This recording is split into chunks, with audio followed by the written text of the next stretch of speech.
Your smart pet feeder might be doing more than just dispensing kibble. It could be giving strangers a front row seat to your living room and control over your home network. I'm Morgan, and that's Alex. It's a busy morning in the labs, so let's break it down. We're starting with something that hits literally close to home. If you have a Petlibro smart pet feeder, you need to listen up. There are 2 high-severity vulnerabilities that were just disclosed affecting the platform, specifically versions up to 1.7.31. Wait, Petlibro? I feel like I see those all over social media. What's the actual risk here? Is it just someone overfeeding my cat, or is it worse? It's significantly worse. The first one is CVE 2025-3646. It's an authorization bypass. Essentially, the device share API doesn't properly check permissions.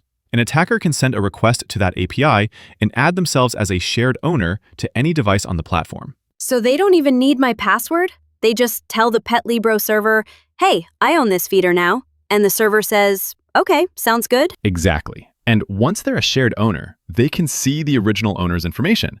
But the second flaw, CVE 2025-3653, is where it gets really invasive. This one is about improper access control involving device serial numbers. Serial numbers. Let me guess. They aren't verifying who actually has the physical device? Spot on. If an attacker knows or can guess a serial number, they can send it to the control APIs. They can change feeding schedules, trigger manual feeds, and most concerningly, they can access the camera feeds and modify device settings. No ownership verification required. That is incredibly creepy. This reminds me of those Eufy and Ring issues we saw a couple of years back. It's that same recurring nightmare where the smart part of the device is basically a wide open window into your house because the vendor didn't think to lock the API door. It's a classic IoT failure. They prioritize ease of use and sharing features over basic security checks like, does this user actually have permission to see this camera? If you're using one of these, you really need to check for a firmware update or platform update beyond version 1.7.31. And maybe point the camera at a wall when you aren't using it.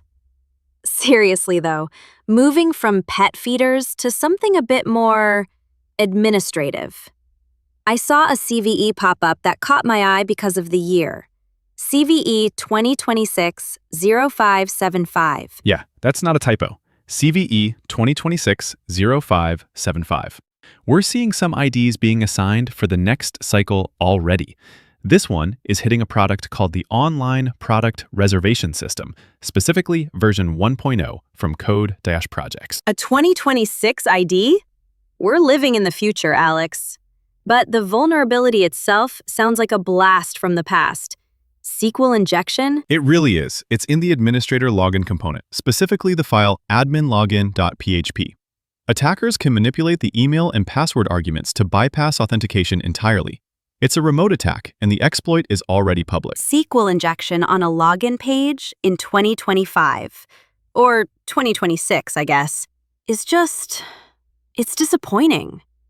It's like finding out a new car doesn't have seatbelts.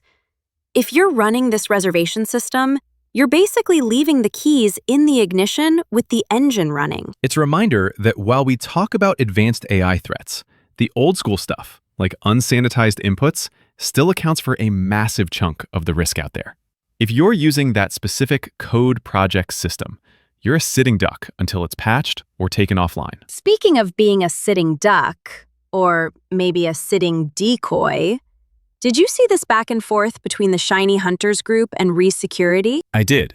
This is a fascinating he said, she said in the threat intel world.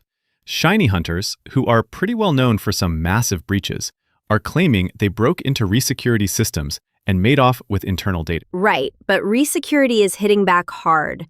They're saying, actually, you didn't hack us. You fell for a honeypot. They claim the data Shiny Hunters is flaunting is actually fake info they planted specifically to track the group's activity. It's a bold claim for a security firm. If it's true, it's a huge win for their counter-intel team. They basically lured a top-tier threat actor into a digital trap. But if it's not true, and it's just PR damage control, well, that usually comes out in the wash when the hackers leak the actual sensitive stuff. That's what I was thinking. This gives me Change Healthcare vibes in terms of the drama, but with a cybersecurity firm twist.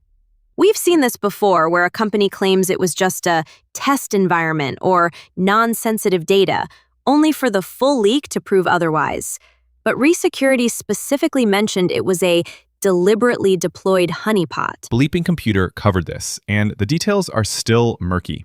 Shiny Hunters has a high success rate, which makes people lean toward believing them. But ReSecurity's whole business is monitoring these guys. It's the ultimate game of cat and mouse. It's a high-stakes game of poker. If Shiny Hunters can't produce anything that looks like real internal corporate strategy or customer data, then ReSecurity's honeypot defense holds up.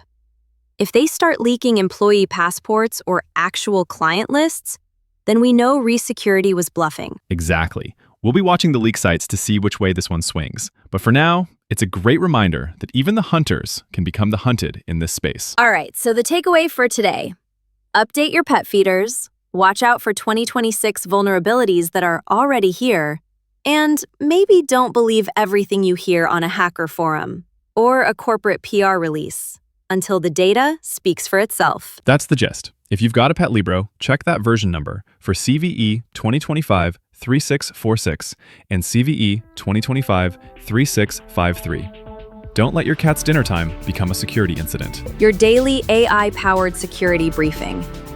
If this saved you time, subscribe. We're here every morning. Stay patched, stay paranoid.